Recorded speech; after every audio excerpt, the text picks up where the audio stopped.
Olá, muito bem-vinda a mais um episódio do Aevo Boost, o podcast onde nós falamos sobre pessoas transformando a inovação nas suas empresas. Eu sou Luiz Felipe Carvalho, sou fundador e CEO aqui na Aevo e hoje a gente vai falar sobre estratégia de inovação, como que a gente alinha a inovação com a estratégia do negócio e principalmente como a gente gera resultados a partir disso. Para isso eu estou aqui com o professor Hugo Tadeu, que é professor, como eu já disse, diretor de inovação da Fundação Dom Cabral, além de conselheiro de diversas grandes empresas. Como vai, Hugo? Tudo bem? Fala um pouquinho de você aí para os nossos ouvintes te conhecerem um pouco melhor. E aí, Luiz, tudo bem? Primeiro, alegria, né? Obrigado pelo convite, a você e o time da Aevo. Como sempre, muito bom gerar conteúdo relevante para personalidades, como eu costumo dizer, relevantes, e disseminar a prática da gestão da inovação de uma forma geral, de uma maneira que seja coerente à realidade brasileira, né? A primeira pergunta é pecaminosa, né? Não é costumeiro ninguém perguntar sobre a minha personalidade, não, mas vamos lá. Só um overview bem rápido aqui. Muita gente acha que eu sou de Minas, né? Mas na verdade sou nascido no Rio de Janeiro. Meus pais foram funcionários da Petrobras durante anos, 37 anos, e por lá nasci. Acabei voltando para as Minas Gerais e por aqui fiz toda a minha formação. Depois indo passar um período do tempo, né, dessa formação no Canadá. Nessa história toda entre formação e as oportunidades profissionais, eu fui passando por universidades, passando por empresas, até necessariamente chegar hoje aqui na Fundação, que aliás eu estou falando necessariamente chegar hoje, né? Eu tenho 10 anos que eu estou na Fundação Dom Cabral, no misto de uma agenda de professor, com uma agenda executiva, né, liderando as iniciativas de inovação aqui da Fundação. Além disso, com oportunidades para poder atuar em conselhos, como você muito bem falou, que tanto nessa agenda de contribuição, bem como numa agenda também de aprendizagem. Então, acho que esse breve repertório traduzido aqui em pouquíssimas palavras, né, acho que de alguma forma vai ser muito útil para a gente poder debater e trazer, como eu disse, na perspectiva de inovação para companhias brasileiras. Bacana, Hugo. Eu não sabia que você não era mineiro. Eu achava que você era mineiro, viu? Novidade para mim também, saber que estamos com um carioca aqui. Bom, e também com a gente aqui o Rafael Araújo, já tem alguns episódios aqui conosco. O Rafa é nosso head de serviços consultivos aqui na Evo. E aí, Rafa, tudo bem? Quer falar um pouquinho de você também? Se apresenta para quem está nos assistindo, está nos ouvindo. Opa, com certeza, Luiz. Tudo bom, gente? Meu nome é Rafael Araújo, como o Luiz comentou. Hoje eu sou head de inovação aqui na Evo, então eu tenho liderado aqui a nossa frente de inovação aberta, projetos de intraempreendedorismo, projetos de estratégia, e tem tudo a ver com o tema aqui que a gente está tocando hoje nesse bate-papo, e também projetos de cultura e engajamento. Então é um prazer estar mais uma vez aqui no podcast da Evo, e hoje ainda mais com a presença ilustre aí do nosso querido professor Hugo. Excelente, pessoal. Então vou puxar o nosso querido professor Hugo aí na primeira pergunta aqui para a gente começar esse bate-papo. Acho que a ideia é realmente tornar isso aqui um papo. Hugo, você vive muita inovação, né? Acho que nas posições que você assume via Dom Cabral, via conselho, é algo do seu dia a dia, tá enxergando ali como é que roda a inovação em grandes corporações. O que você tem visto de melhores práticas aí quando a gente fala de estratégia de inovação em grandes empresas? O que funciona, o que não funciona? Quais são as práticas do mercado? Aliás, antes de te responder, só uma questão que é curiosa, né? É até estranho entre amigos escutar professor Hugo. Eu me sinto um professor catedrático, né? Eu vou assumir como se eu estivesse entrevistando a vocês, né? Como se a gente estivesse aqui em casa, na sala de estar, todo mundo tomando um café, comendo um pãozinho de queijo, sem formalidades, senhor Rafael e senhor Luiz, que eu acho que funciona melhor para todos nós. Assim, se o disclaimer está dado, para a gente poder ter aquela conversa mais mineirês do que carioquês, já que eu revelei aqui as origens, né? Você me fez a pergunta do quanto que tipo de boas práticas que as companhias têm tido para essa agenda de inovação, estratégia de inovação, e como é que esse negócio, se eu assim pudesse dizer, tem gerado resultados.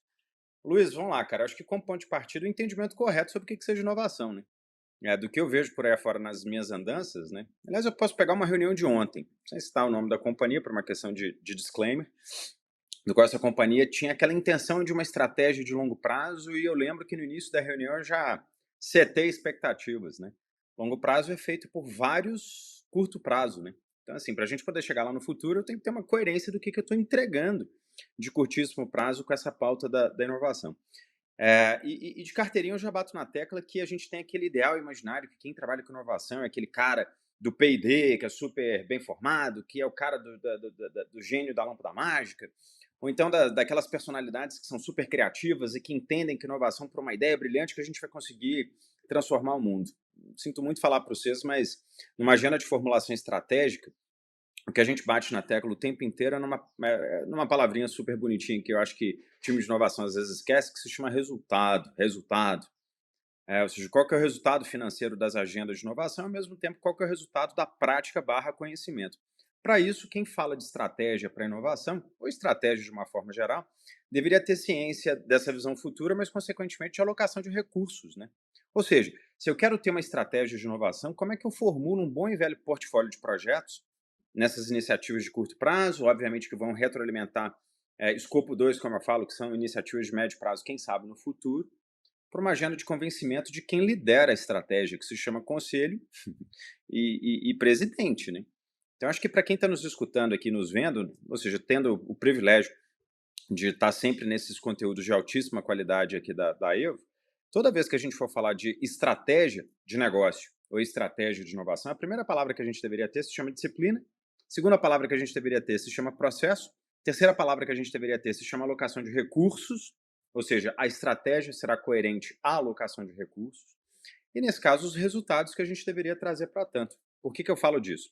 Se eu saio da agenda do conselho, da agenda do presidente, e se eu entro numa agenda de quem está no conselho, ou seja, o conselho que formula a estratégia da companhia, além da visão de longo prazo, a gente tem que relembrar que os conselhos têm uma agenda também super importante de prestação de contas, né? Ou seja, para isso que tem comitê fiscal, para isso que tem auditoria interna, para isso que tem auditoria externa, e a gente tem que ser coerente a esses agentes para um resultado que seja muito bem fidedigno àquilo que a companhia, então, espera, né? Então, para resumir, se a gente quiser ter uma estratégia de inovação, que a gente tem, então, dessa disciplina de capital, dessa disciplina de um portfólio de projetos e a comprovação efetiva do que isso traz para o negócio, para a gente não ter uma agenda contrária, né, que é a descrença à pauta da inovação. Boa, Hugo. Ligar essa visão de longo prazo com o portfólio de projetos, né, para executar, para chegar lá, é fundamental para conseguir trilhar esse caminho, né? Rafa, como é que você tem visto aí no dia a dia as empresas trabalhando estratégia de inovação? O que o pessoal tem feito de projetos? Se enxerga a estratégia da empresa no dia a dia? Perfeito, Luiz. Acho que excelente colocação, assim, né? Quando a gente fala de estratégia, o Hugo começou bem ali falando sobre, primeiro, o termo inovação, né? E a gente vê muito que muitas companhias, assim, quando está analisando o mercado, entende inovação, o aspecto de estar inovando conectado com startups de alguma forma, né? Com inovação aberta. E aí eu acho que a gente vê que as empresas que mais inovam, inovação aberta faz parte dessa estratégia, mas ela não é o core. E aí é o foco no resultado principal enquanto corporação e o quanto é importante esses projetos que estão ali no plano de ação de uma média gerência de uma grande corporação que está focando no dia a dia, se esses projetos, nesse portfólio, não está conectado de maneira top-down com a estratégia da corporação, focado no resultado de para onde ela está indo, a gente vê o como acaba sendo despriorizado esses projetos no dia a dia, né? Então, sempre que a gente está falando sobre inovação,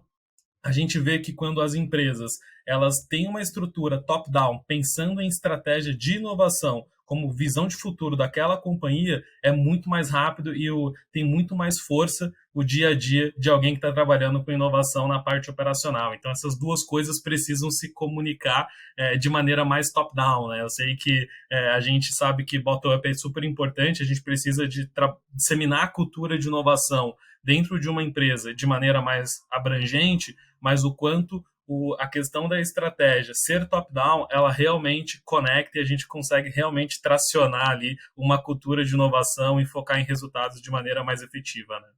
Cara, um comentário sobre isso daí, eu acho que essa visão de alinhamento com a estratégia nos programas que a gente trabalha aqui na Evo com os nossos clientes talvez seja a coisa mais repetida que eu vejo. Uma vez, eu acho que eu já até contei esse caso aqui em outro episódio, conversando com um cliente nosso, ele estava falando justamente de inovação aberta, e essa pessoa especificamente era assim, alguém muito business na organização, uma pessoa que já foi gerente de unidade de negócio, assim, conhece muito o business. E ele, quando foi para a cadeira de inovação aberta, ele se deparou com uma questão diferente. Ele, por achar que conhecia muito do business, ele queria trazer soluções muito de fora para dentro, né? Então ele pesquisava todo o mercado, trazia e ia para a área. Olha aqui, ó, tem essa solução fantástica aqui. Aí chegava na área e falava, respondia meio assim, quase que decepcionado, né? Tipo, pô, legal, mas eu tenho um projeto A, B e C prioritário aqui, isso aqui não me interessa agora. Mas ele fala, cara, esquece B e C, faz esse D que eu tô te entregando, isso aqui vai revolucionar o que vocês estão fazendo. Não tem interesse. E ele percebeu esse ponto, né? Não adianta nada você trazer ali uma solução de fora sem estar alinhado com o que a área espera. E um outro cliente trouxe uma coisa parecida também em programas, nesse caso também de inovação aberta.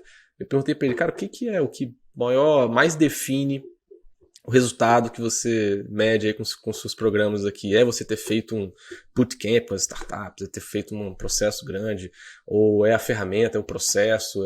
Ele falou, a coisa mais importante para nós é quão relevante é o desafio que eu estou querendo resolver aqui dentro. Se não for relevante, não mexe com o ponteiro de nada, eu posso fazer o processo que for, trazer os maiores especialistas, aceleração, fazer o que eu quiser, não vai dar em nada. Né? E aí eu queria voltar para você, Hugo, porque você trouxe uma questão para mim que é muito importante, né? Que é portfólio e alocação de recursos. A gente vê muitas vezes empresas falando de inovação, falando de estratégia, trazendo pilares e territórios, mas quando desce um pouco o nível e vai para o portfólio e vê como o recurso está sendo alocado, nem sempre isso está refletindo o que deveria ser estratégia ali, ou o que está se passando como estratégia. Ou seja, tem os territórios bonitos, tem alguns pilares ali, mas quando você vai para os projetos em si, não tem recurso alocado para aquilo tudo. Qual que é a sua visão sobre isso, assim, de alocação? Eu queria que você entrasse um pouco mais nessa visão de estratégia de inovação na prática mesmo, né? Ou seja, o que a gente vê no portfólio e como é que você enxerga o mercado nesse ponto aí também? Luiz, de novo, belíssima pergunta, mas a sua pergunta reforça o comentário de vocês dois antes. Só para finalizar, uma questão de estratégia. Quem formula estratégia tem que ser guardião de uma visão. Então, acho que é importante trazer essa perspectiva, porque quem está numa função de conselho de presidente como você, a palavrinha mais que a gente tem que mais saber dizer, com todo respeito, se chama não. Não. Então, muito cuidado com esse negócio, como eu vejo no mercado. Vamos gerar programa de ideia, toda companhia tem que gerar ideia, vamos gerar ideia. Cara, quem estabelece o que seja prioridade para a ideia se chama presidente de conselho. Com todo respeito, porque a gente tem, para quem está nessa função, a gente tem áreas de responsabilidade fiduciária com a companhia. Então, assim, para a gente poder gerar programa de ideia, que essa função aqui de presidência, de conselho, de quem está numa função executiva, que a gente sete com muita clareza o que a gente espera para baixo em relação à inovação. Por isso que grande parte dos problemas, ou dos programas de inovação que eu tenho visto por aí fora, ou que vocês também têm visto, estão errados. Porque o cara vai lá e fala, eu posso inovar, então vou gerar uma ideia que seja operacional, uma ideia que seja com a startup, sei lá, não importa o que seja. Se isso estiver descasado, que aliás isso vai ser pauta de uma reunião mais tarde que eu vou ter para tentar alinhar expectativas de uma determinada companhia, que eles abriram um programa de inovação numa área operacional sem alinhar a perspectiva, desse programa de inovação com uma média gerência com a diretoria. Ou seja, não está dando em nada. Aí depois a turma fala que a culpa é da área de inovação. Espera aí, a culpa não é nada da área de inovação, a culpa é do business, como você falou muito bem aqui, em relação ao seu exemplo, para tanto. E isso reforça a questão do portfólio. Portfólio de inovação é uma derivada da estratégia e, consequentemente, daquilo que a companhia espera da agenda de inovação enquanto business.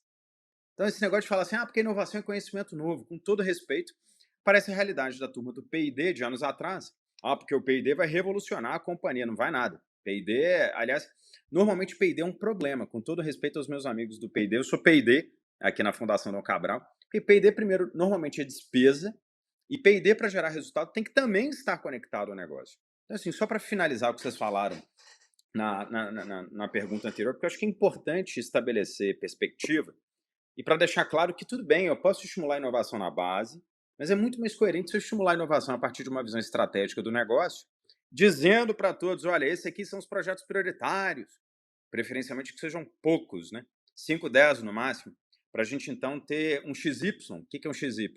Estratégia de inovação versus capacidade de entrega, portfólio de projetos. Então, senhor Luiz, pegando a pergunta anterior e já conectando com a sua segunda pergunta, Para a gente poder ter um bom portfólio de projetos, acho que antes do que está dentro lá do portfólio de projetos, estabeleça o XY de forma alinhada. Quais são os indicadores da estratégia, ou seja, o que a companhia está esperando, necessariamente qual o esforço, implementação e resultado que a gente espera. Se eu pegasse o meu portfólio de projetos, dentro dessas minhas andanças, eu sei com clareza qual é a estratégia da companhia, pilares estratégicos, e eu sei o que eu tenho que entregar enquanto resultado, ou seja, no eixo X. E nesse caso, se eu olho para projetos de mais curtíssimo prazo, a gente está olhando muito para retorno sobre investimento, ou seja, são projetos de até 12 meses, que a gente tem que trazer esse retorno sobre investimento, bem como eficiência operacional. Um segundo horizonte, mais para projetos aí de 36 meses até, que a gente está discutindo muito receita nova, produto novo, melhoria do NPS, melhoria de índices como churn, etc. Agora, o que eu somo de resultado nesse curto espaço de tempo, 12 meses, mais 36 que é produto, nesse equilíbrio entre portfólio de 1 ano para até 3, 4 anos, o capital que a gente gera aqui nessa brincadeira que vai ser um investimento para o futuro. Por isso que eu falei que o futuro é um somatório de vários curtos prazos bem estabelecidos, né? E aí vale uma dica para todo mundo, né? Porque a startup vai revolucionar o meu negócio. Vai não. Quem vai revolucionar o negócio são aquelas companhias com disciplina de capital que têm a opção, pela sobra de resultado, tanto no Horizonte 1 quanto no 2, de comprar conhecimento, ou seja, comprar startups, fazer M&As, etc., para o mercado. Então, assim, portfólio de projetos, para resumir aqui o que eu estou falando, é uma derivada de vários sims e de vários nãos que vem de uma visão estratégica. Ao mesmo tempo, a clareza do que eu tenho de estratégia, esforço e implementação. E aí sim, né, o entendimento que eu tenho que ter times com perfis distintos para executar esse portfólio, tendo alguém com uma cabeça de um PMO para poder olhar para esse portfólio e falar assim, go, não go, o que tem que ter, ou seja, de capacidade de entrega, e o que não tem que ter, o que a gente continua e o que a gente descontinua, justamente em função da priorização estratégica. Então, assim, eu acho que a gente tem que vincular mais inovação, como eu disse aqui no início, né? Menos aquela agenda do felizes para sempre, vamos inovar porque é bonito inovar, é sexy discutir inovação, mas quem realmente está fazendo inovação, companheiro, já conseguiu vincular essa parada ao business e, consequentemente, comprovar para as funções executivas o que isso está trazendo de cash para o negócio.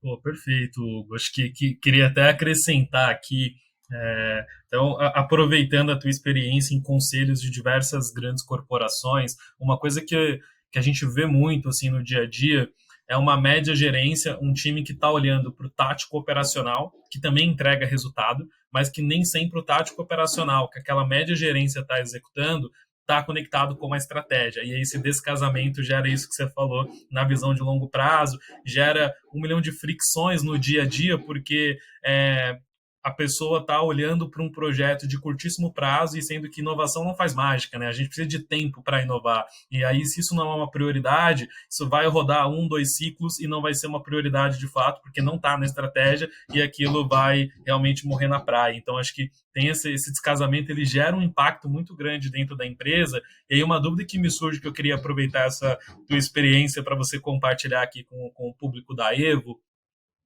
hoje, a média gerência, como ela tem muita dificuldade para levar inovação para um conselho que não está fazendo inovação. Então, como que, pensando visão de futuro, estratégia de grandes corporações, e você tem um time de inovação, um time mais operação, execução, pensando em vários projetos, tendo contato com muitas coisas novas relacionadas a como inovar, como que essa pessoa consegue vender esses projetos para que eles entrem dentro da estratégia? Vou inverter um pouquinho aqui a pergunta do Luiz, fazer o de baixo para cima agora. Como que é essa escalada a nível de conselho, na tua visão?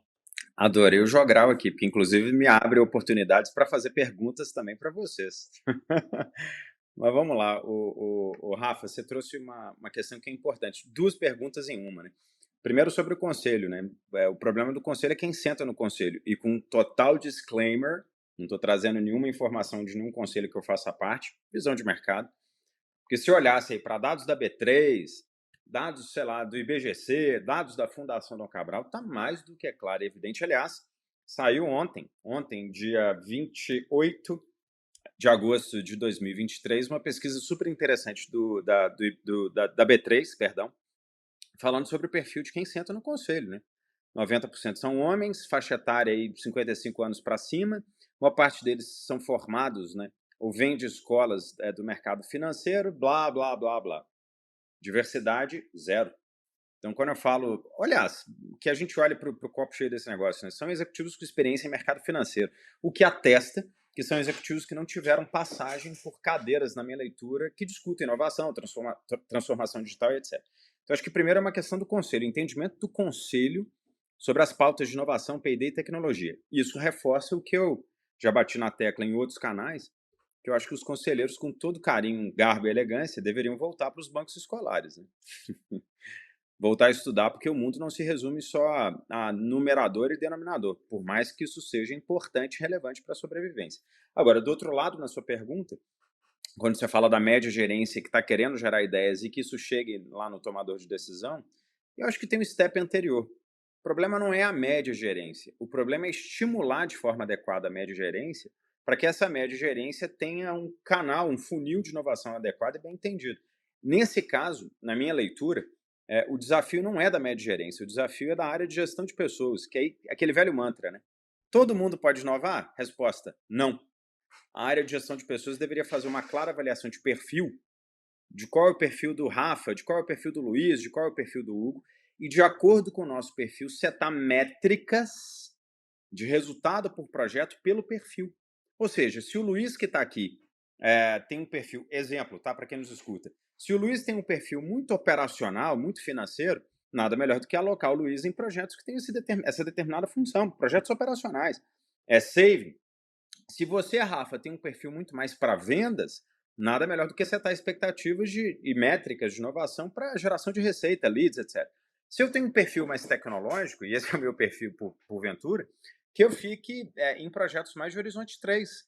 Então, eu acho que para a gente poder comunicar de uma forma adequada para o tomador de decisão, que a gente consiga selecionar o perfil do indivíduo de acordo, ou colocar esse indivíduo em projetos de acordo com o seu perfil, consequentemente com métricas, e que isso reflita o portfólio de projetos da organização. Então, o que eu ando percebendo por aí fora, de novo, nas minhas andanças, né, que grande parte das empresas tem criado programas, né, ou o tal do funil de inovação. Todo mundo pode inovar, mas não explica para o cara, primeiro, o que é inovação, o que se espera enquanto inovação, não coloca métrica na avaliação de desempenho para essa pessoa poder inovar, e vira aquela agenda dos bem-aventurados, né? Se eu propuser uma ideia muito bem, se isso for aprovado, ok, mas se não for, também, está tudo ok. Então, eu acho que a gente está cometendo alguns errinhos básicos para poder gerenciar a inovação, tanto aqui em cima, no nível de tomada de decisão, quanto no nível mais de gestão e execução, por pequenas falhas de gestão e essa confusão técnica, de novo, acreditando que os inovadores são aqueles caras que acordam de manhã, Luiz, já passando a palavra para você, e que tem aquela ideia eureka e que eles vão revolucionar o negócio, né? Sinto muito falar para vocês, mas, de novo, acúmulo de processo e conhecimento no tempo para tanto. Cara, não, perfeito. Eu vejo muito dessa maneira também. Eu olho, até a gente faz uma brincadeira aqui na Evo, que é quem gostaria de ter um Steve Jobs na sua empresa para inovar, né? Steve Jobs, se estivesse vivo, né? E claro, seria excelente, né? Eu gostaria de ter uma pessoa com potencial de Steve Jobs aqui na Evo para inovar. A segunda pergunta é quem quer depender disso, né? Quem quer depender de um dia chegar um brilhante e ter uma ideia revolucionária e mudar o negócio? A gente não pode depender disso, né? A gente tem que estimular através de processos, sistematizar a inovação, criar estratégia, incentivar as pessoas, né? E aí sim a coisa vai andar, vai de maneira produtiva e alinhada gerar resultados através da inovação. Hugo, eu queria puxar aqui Você falou bastante aí de algo que para mim já quebra paradigma, tá? Tem alguns fóruns aí que colocar a palavra inovação e resultado na mesma frase dá até problema. Você corre sair preso ali, né? Não, inovação não pode ter resultado, inovação tem que ser... E eu penso muito como você, assim, acho que inclusive a maior parte dos investimentos das empresas geralmente está alocada a fazer inovação no core, a fazer inovação ali, trazer resultados. Até diria a gente fala muito de inovação, risco, até com risco um pouco mais baixo do que outros tipos de inovação, né? Mas ao mesmo tempo, quando a gente fala de inovação, é impossível não falar também de riscos maiores, você criar coisas lá na frente, né? Semana passada eu estava com um cliente nosso enorme, uma das maiores empresas do Brasil, e eu fiquei fascinado, espero tê-lo aqui no podcast daqui a alguns dias, fascinado como eles conseguiram implementar a cultura de experimentação numa empresa tão grande. Ou seja, essa capacidade de pegar um negócio cheio de oportunidades, cheio de coisas que a gente pode ter muitos benefícios, gerar resultado ali no horizonte 1, no core, mas também criar a disciplina para alocar recursos de maneira consistente, recursos pequenos frente ao tamanho da organização para testar muita coisa, para justamente poder abrir novas frentes lá no futuro. Aí trazendo aqui para nossa pauta, eu queria ver como é que vocês enxergam isso, tá? Como é que é o papel dessa visão de experimentar para criar o futuro em grandes organizações? O papel da organização, a estratégia de inovação, trilhando esse caminho para perenizar, né? Para perenizar a empresa para o futuro. Luiz, vamos lá, Rafa, deixa eu só fazer o jogar aqui, responde, você complementa aí. Acho que o Luiz também trouxe uma pergunta importante, mas Luiz, compartilhada, uma pergunta que tem 3 dentro, né? Primeira questão, você falou sobre investimento e retorno, né? Porque quem trabalha com inovação não tem que ter resultado. Isso, de novo, heresia da mais brutal de todas, né? Só voltar ao básico, até porque eu ando batendo muito nessa tecla, né? Sou professor de uma instituição muito séria. Se a gente abrisse balanço de companhia, inovação está numa linha do balanço que se chama ativos intangíveis. Acho que as pessoas esquecem disso, né? É uma linhazinha do balanço lá, ainda mais para a companhia que está investindo de grande, médio porte, ativos intangíveis. Então, essa linha é a linha que, se porventura a companhia começar a ter queda de receita ou se o custo operacional subir demais, o que você acha que o presidente da empresa ou, sei lá, o conselho vai querer fazer? Uma tesoura desse tamanho para cortar o tamanho do investimento que está relacionado a tanto a inovação, quanto tecnologia, quanto a treinamento e desenvolvimento. Acho que qualquer mortal do planeta que já passou por alguma crise e se estava com a caneta na sua mão sabe muito bem do que é alocação de capital e recurso, né? Então, assim, quem quer realmente trabalhar com inovação, pelo santo amor de Jesus Cristo, aumenta a taxonomia, aumenta o conhecimento sobre o negócio. Eu tenho que ter esse olhar sobre aplicação de recurso e retorno.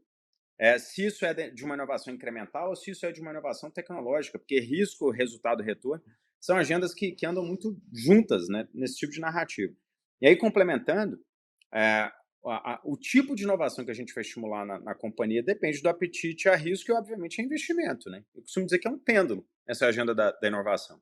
Eu vou fazer uma brincadeira. O Luiz, Luiz, e você, Rafa. Aliás, Luiz, a gente até já falou sobre isso em outros fóruns, né? O Luiz tem 10 milhões de reais na conta dele. O Luiz está muito sério, né? Então eu vou aumentar para 100 milhões de reais. A depender do sorriso dele, é o montante que o Luiz tem na conta dele. O Rafa, então, nem se diz, né?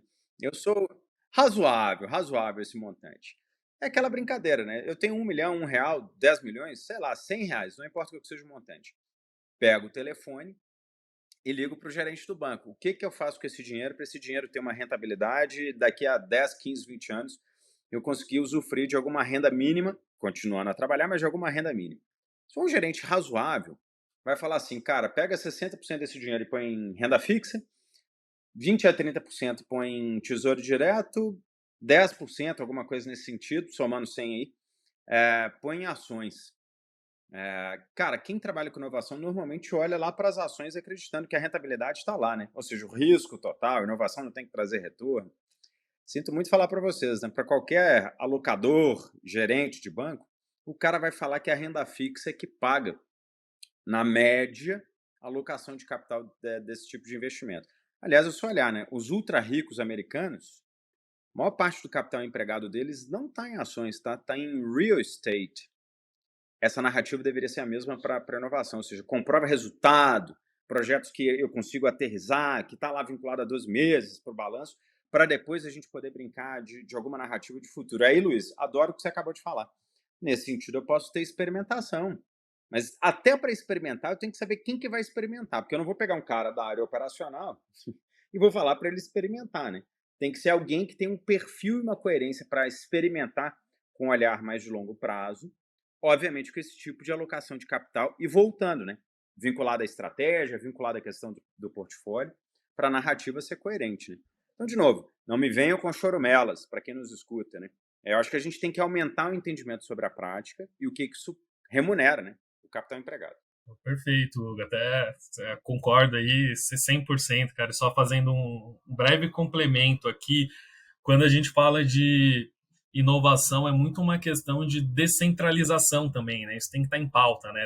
Você começou falando sobre a conexão com recursos humanos, RH, people, e por aí vai, né? Como cada um vai chamando aí no mercado, mas a área que está olhando para pessoas, ela tem um movimento muito forte de descentralizar a inovação, não só como inovação, tem até alguns termos que a gente escuta bastante, a inovação fumaça, né? Aquela que você faz, mas não é tangível, né? Ou seja, eu estou fazendo um monte de evento, eu estou fazendo um monte de coisas que geram posicionamento para aquela empresa, em partes, mas gera ali alguma expressividade enquanto marca, mas beleza, aquilo pode estar na tua estratégia, mas aquilo tem que estar num indicador do teu marketing, porque é aquilo que está gerando resultado para ele. Quando a gente fala de inovação, a gente até usa uma pesquisa aqui dentro da Evo, fala que inovar em processo gera 3 vezes mais resultado do que inovar em produto. Então, acho que também vai o foco desse time que está procurando fazer inovação, né? Não adianta você também estar achando que você vai, como o Luiz bem comentou, né? A lá Steve Jobs, né? Eu vou criar coisas completamente novas dentro da empresa, quando a empresa,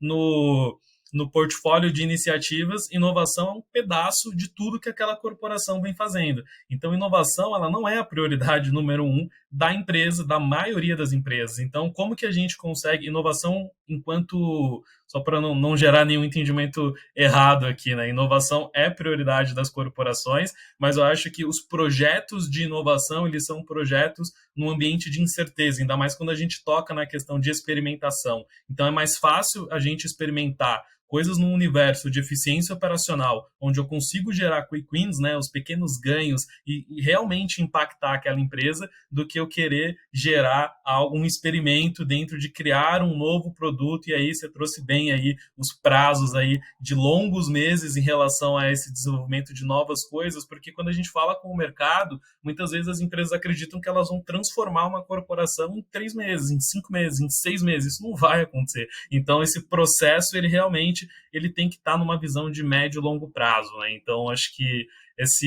são 2 coisas aqui que eu queria levantar, que é a descentralização, desconhecimento e inovação via RH, e tornar isso um nivelamento de conhecimento dentro da empresa, e na ponta, quem está executando de fato, ter esse entendimento a nível estratégico do que ele deveria realmente estar fazendo nesse momento como uma prioridade que vai gerar, de fato, resultado para aquela corporação, e resultado real, como que eu realmente, o que realmente chega no conselho. Se eu realmente tiver uma expressividade em redução de custo ou aumento de faturamento, eu sei que eu realmente mostrei que o potencial daquele projeto ele é grande, ele gera impacto para a corporação, e a corporação vai dar mais espaço para aquele projeto ganhar mais corpo e ir realmente executando. Então, acho que priorizar a coisa certa, eu acho que também é super importante, porque a gente vê muitas áreas de inovação tocando muitas iniciativas ao mesmo tempo. Então, eu foco em 1 milhão de coisas ao mesmo tempo, sendo que, na prática, eu não estou fazendo tão bem nenhuma delas. Então, o que realmente deveria ser o foco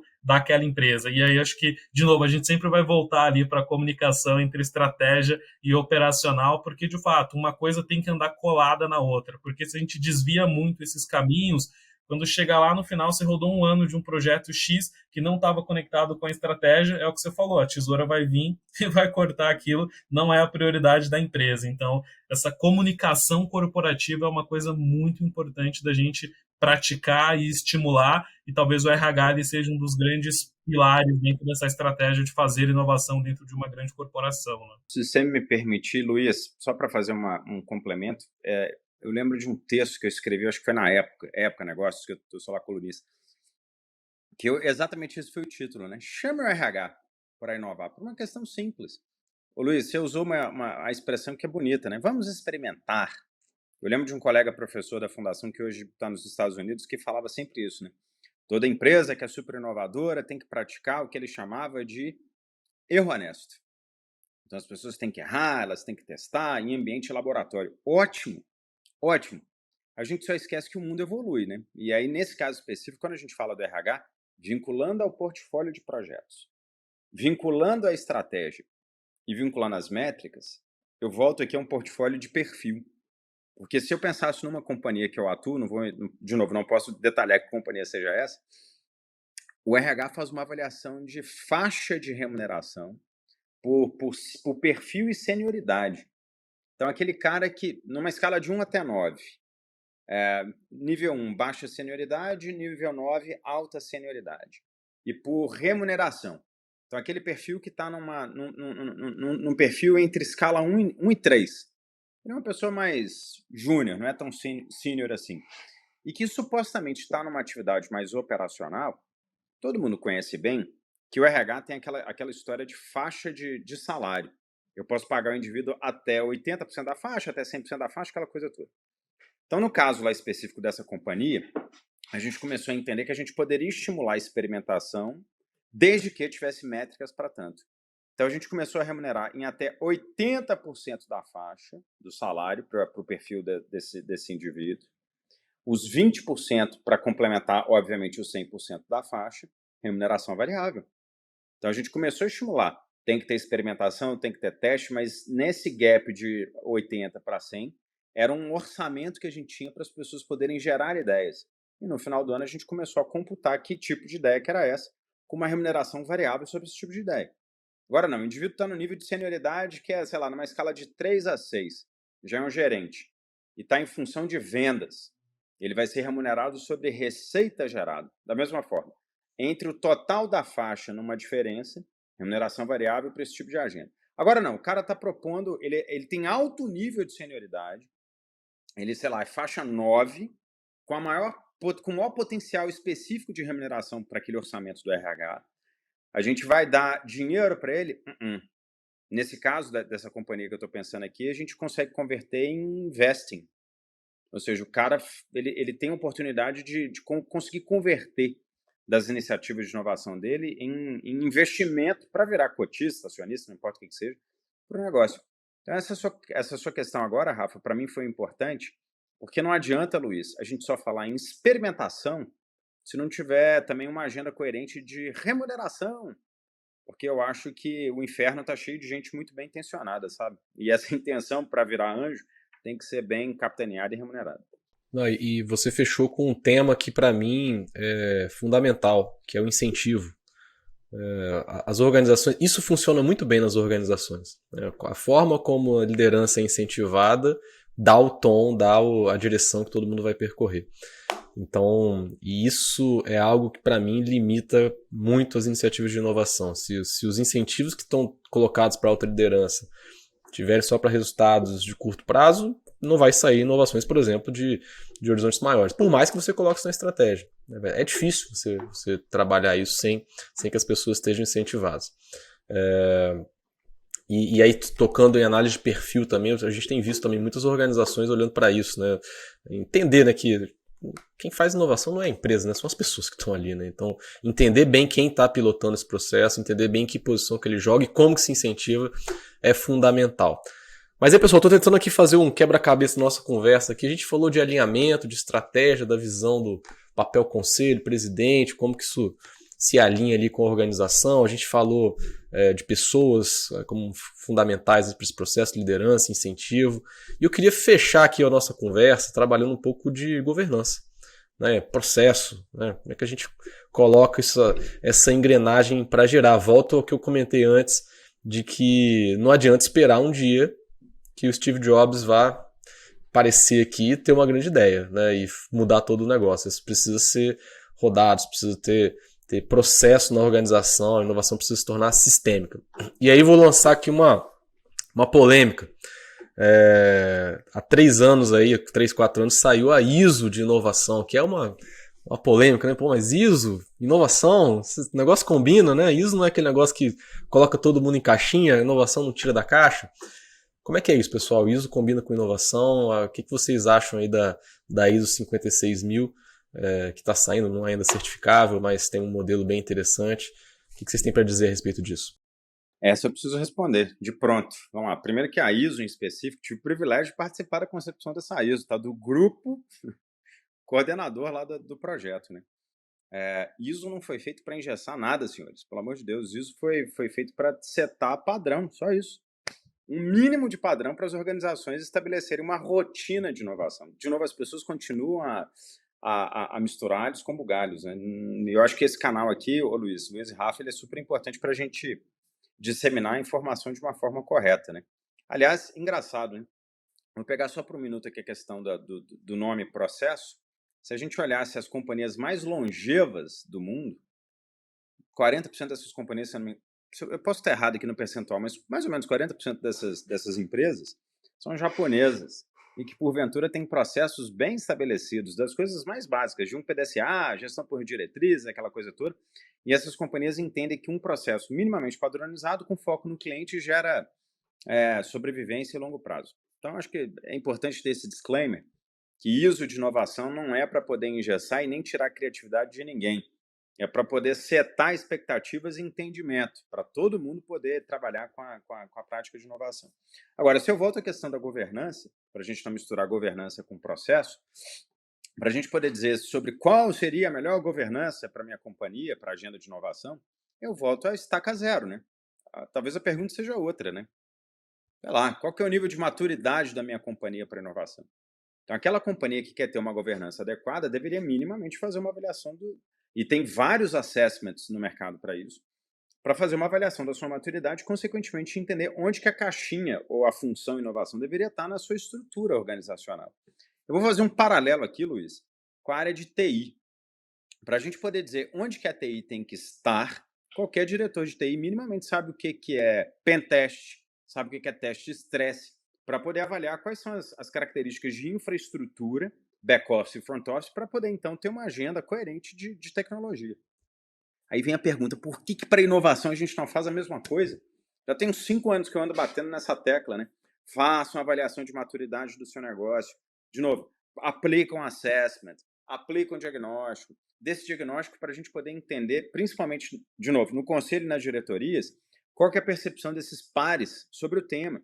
Porque eu posso ter uma percepção que seja muito próxima, mas eu posso ter uma percepção que seja completamente distante.